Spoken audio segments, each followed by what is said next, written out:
In this video I'm going to demonstrate the bubble sort algorithm to sort this array or list of data here. And if you want the worksheet, just click the video description, you should find a link there. So let's start off. Now the larger numbers are going to bubble up, hence the name, bubble up to the top or the end of the list. So we just need to compare two values at a time, so 16 and 5. 16 is the larger one, so that's going to bubble up above the 5. And then we compare the next two, so 16 bubbles up above 8, hopefully you get the idea now. 16 bubbles above 2, 16 bubbles above 10, and again and again. So now the largest value is at the top or the end.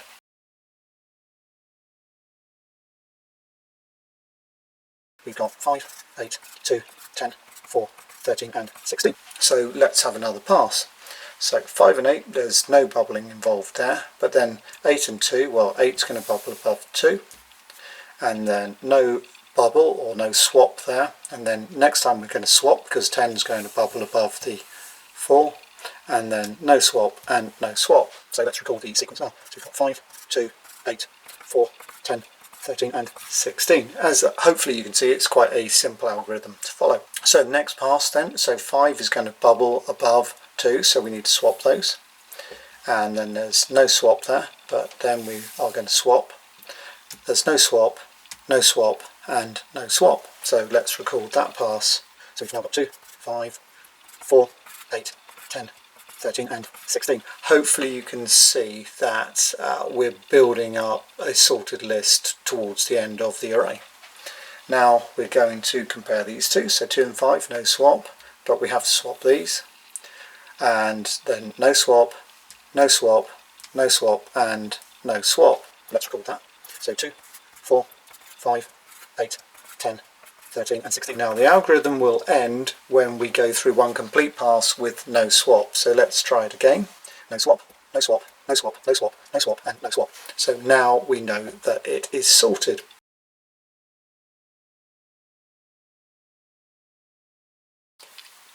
Now, if you get a question like this in the exam, you're not going to be given cards, remember, so you need to be familiar with how to do this on paper. It could be in the exam you're given a sequence of numbers and then asked to show the sequence of numbers after each pass.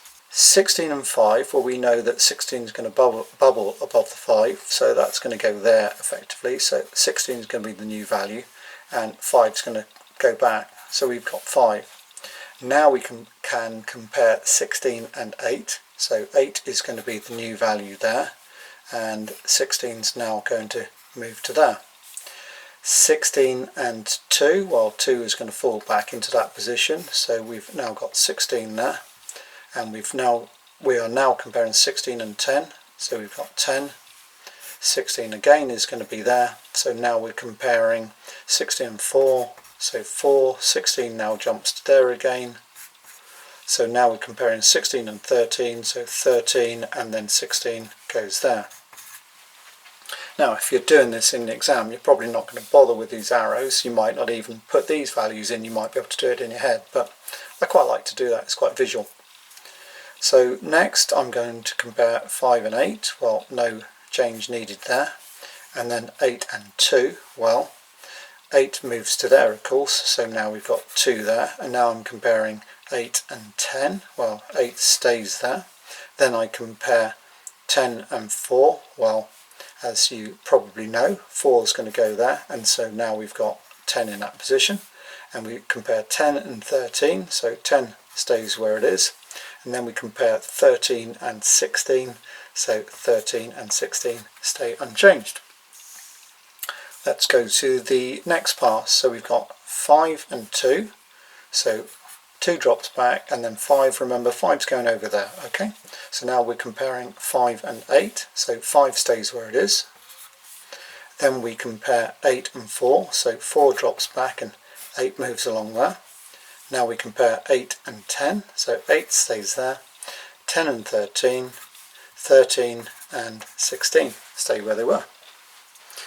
Next, in the next pass, we're going to compare 2 and 5, so they, or rather 2 stays where it is. Then we compare 5 and 4, so 5's now in that position, And then we compare 5 and 8. Well, 5 stays where it is. 8 and 10 and 13 and 16 remain where they are.